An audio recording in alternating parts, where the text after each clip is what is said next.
One thing I saw when I was traveling was a lot of big birds of prey heading on down here. Yeah, traveled a bit up north,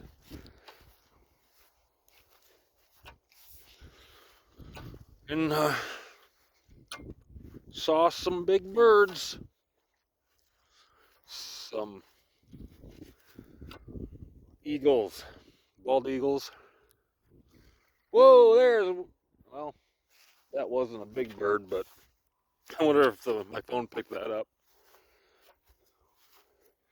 That's what happens too. I try to make noise so whatever rabbits are around, they'll take off long before I get close to them.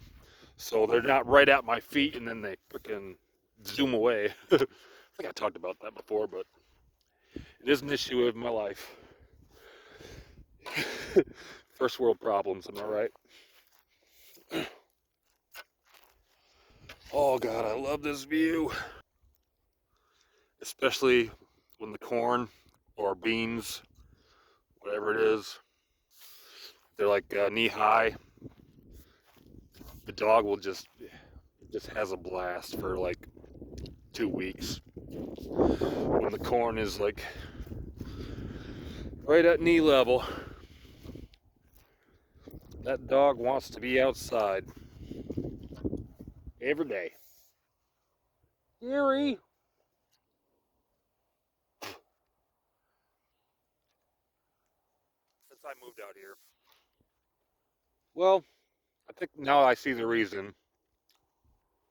See, all the stocks are laying down.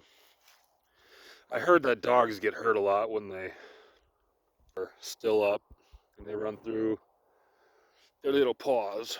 Their little paws get poked. But the farmer that owns this field, he's pretty good at uh, killing it after he harvests, which is pretty good. No rocks down here. I remember my first job. I was a little kid out in the fields picking rock in freaking July and August, dude.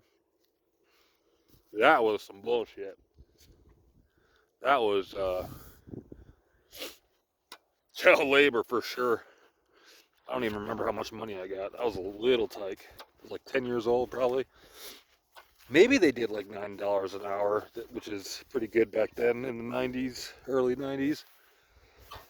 But we only did like, I don't know, I only got like $60, I think, from that. So however much that is, that's how many hours I did.